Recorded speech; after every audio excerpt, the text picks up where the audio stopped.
East, and the things that go into that, to go out winning the last Big East conference. It's really special. It's on many different levels. You know, I've been a head coach 13 years, and this is my 6th regular season championship, and this one feels, right now, this one feels nicer than any of the rest of them. It's special because, you know, the Big East, as we have known it, is ending. And Georgetown won the first one, and then Georgetown's won the last. And so that means a lot. Syracuse goodbye.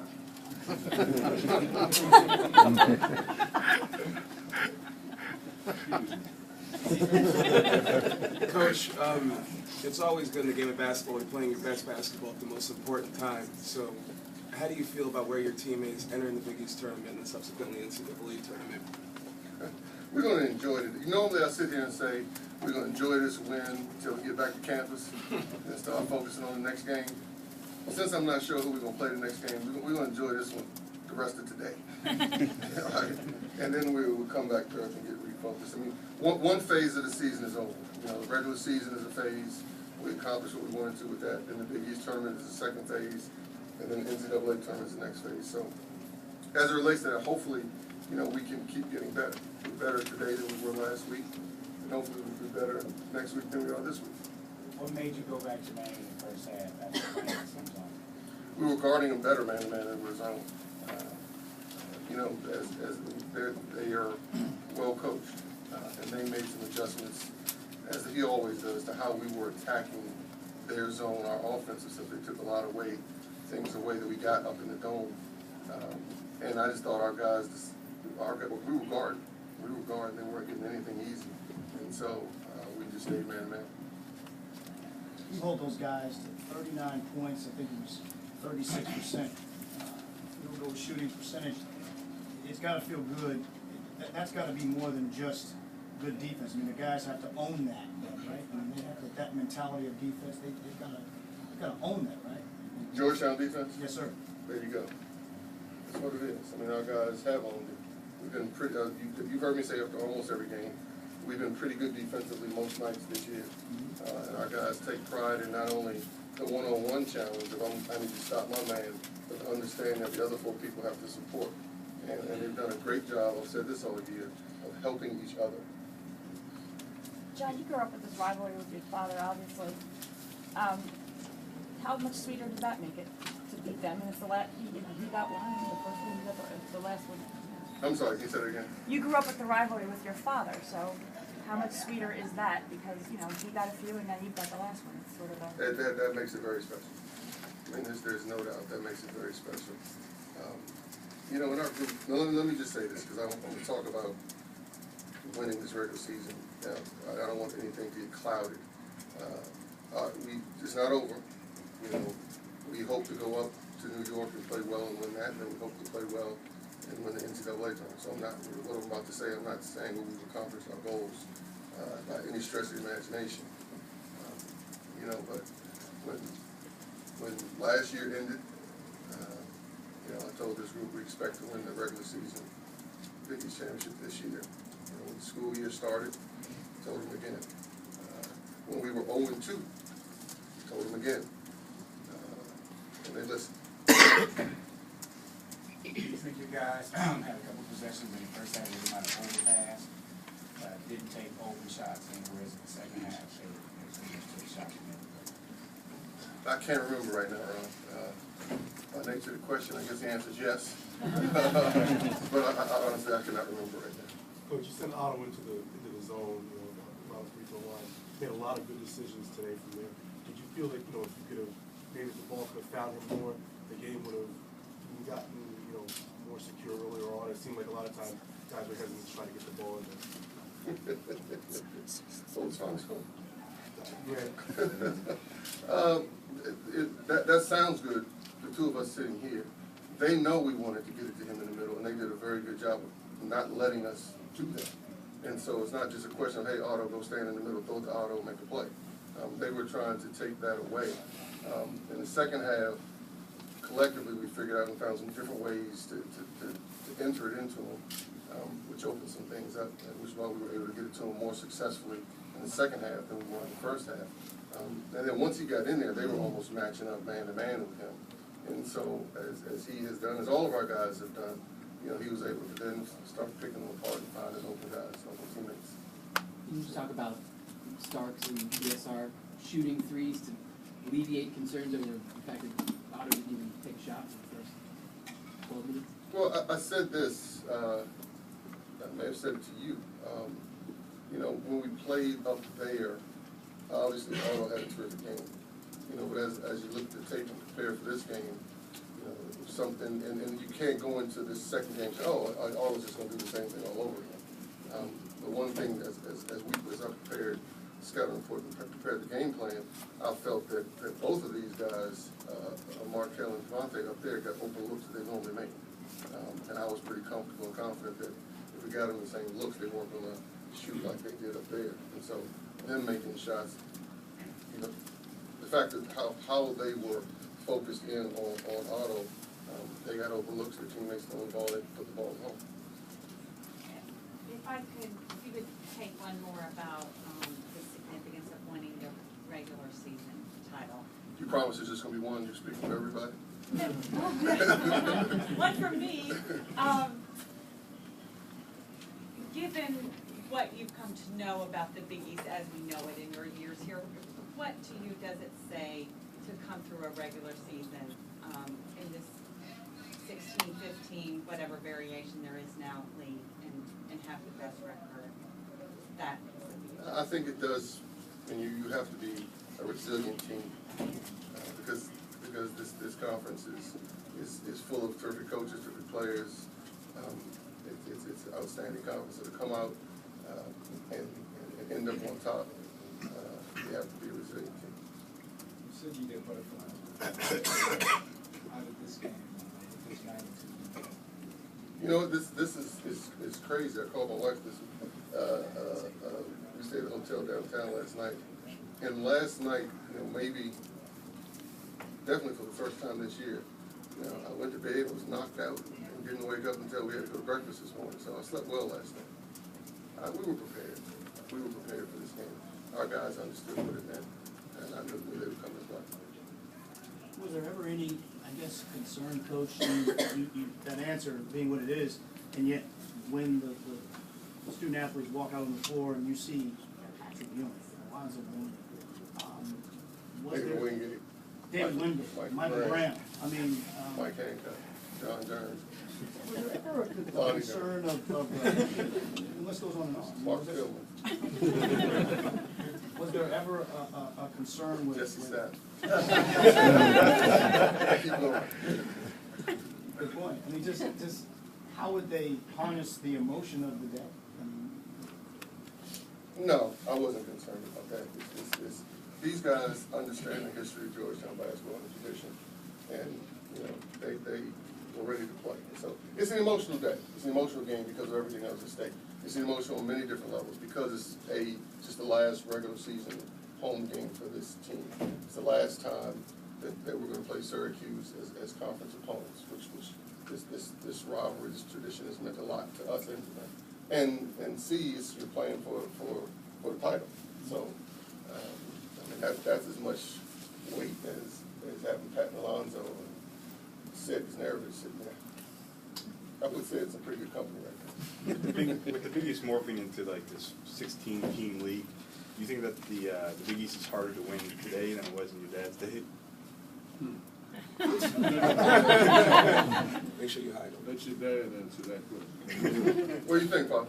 That's all right. All I'm saying is ladies in here. when he was born. Winning any conference is hard. Any year, in any era, to go through the regular season at any conference, any level, and to come out on top is hard. So there's no need to start comparing and contrasting that time to now. questions for the players? Otto, did you feel a sense of urgency in the first half when the ball didn't seem to be coming your way, it seemed to be bouncing away from you almost? Given the nature of the Princeton offense and the fact that you guys share the ball at such a high level, Did you know that the ball was going to come back to you Are eventually? you, and teammates going to keep going? do you know the nature of the Princeton offense? Actually, I do. I defended it in college. You defended it in college. A million times. That's not qualified. Did you feel sense of urgency in the first half? I mean, not really. I mean, we were up at the time. You know, as long as we kept it moving, you know, within the zone, I knew we was gonna get good looks. You know, we was knocking them down. So. Markel, what does all this mean to you and to your teammates? I mean, all of it, the day, the game, the Syracuse, the regular season, can you put it into context? Well, first, let me say, God is good.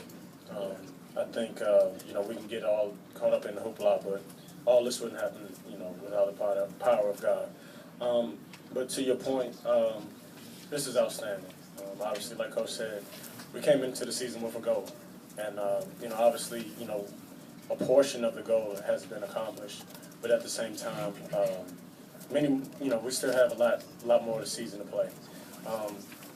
But this means a lot. This means a lot to us. You know, obviously, all four of us, you know, everybody that's affiliated with the program can say that, you know, the same thing I'm saying. But at the same time, you know, we're honored and, you know, give glory to God. I don't know, Coach Span said that you clearly, I mean, obviously the biggest player of the year in his mind, but he said that, you know, for him, you're also a national player of the year.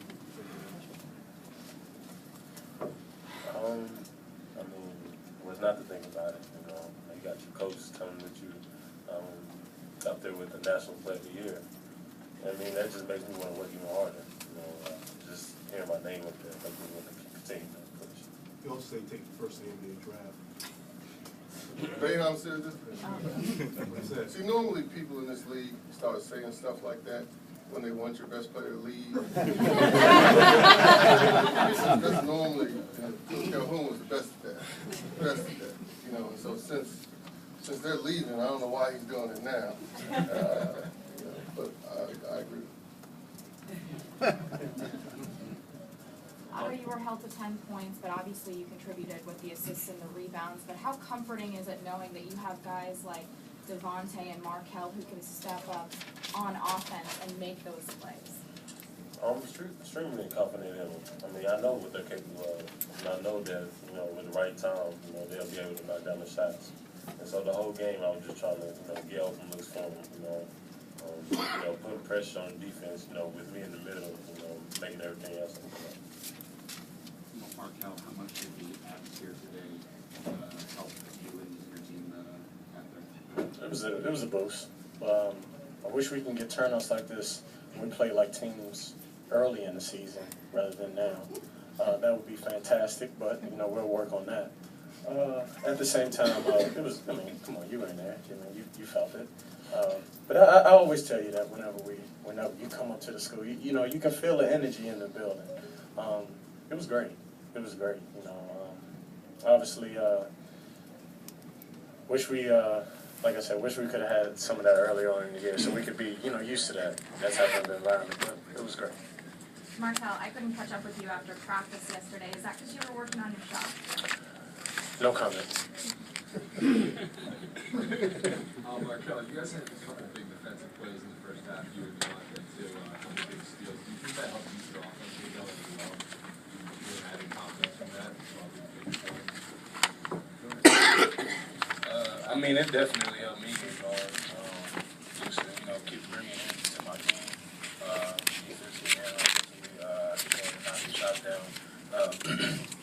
Like I know last game, you know, I had a lot of people looking at the basket, they just weren't falling. So this game, I just wanted to make sure I just found different ways to affect the game. What do you recall about your mindset and maybe that of the teams after the 0-2 start in conference play, and then you found out you were going to be without Gray? I mean, as a team, we just adjusted to the situation. You know, we knew we was 0-2, but we didn't panic. You know, we came back next game, you know, it was extra focus, and from there on, we was extra focus for the rest of the East. Anything else? Well, Coach, told me you want to reflect until, you know, you accomplish the things, but I know the season's not over yet. But with what you had to overcome, I mean, you know, losing the top three scorers, you know, owing to ineligible key player. I mean, you had to do a lot to change this team. Can you at least reflect a little bit now on the fact that all those things you had to do to change this team around on the fly, it produced something pretty good? Yes, I can reflect on that. No, I mean, you summed it up. I mean, first of all, this group, they listen. They believe in each other. They believe in me. And if you have that, it's easy to figure things out. Because that's what it means. You got to figure it out. Things are going to be thrown at you on the court during the season and life. You got to figure it out. And this group, we've just, for the task that's been at hand up until now, we figured it out. So you're right. There's a lot of adjustments that had to go on. And as I said, I don't want to go into specifics, but this group's worked extremely hard and stuck together. Doesn't make sense. But they supported. We had each other's back. Made sure we found different ways each night to win games. Coach, can you talk about real quick just the intangible nature of your team and some of the things that some of the quote other guys do? I mean, when you go back and look at the film, you'll see Trawick, who continues to get tip backs and loose balls, and Devontae, who obviously stepping up and playing. I mean, can you just talk about the nature of the quote other guys and how important that is, not just this time of year? Well, I think the main thing is no one has looked at it as you put it, as other guys. Everyone has a role to play. Everyone's role is important. Obviously, Otto's got a lot of attention, and he should.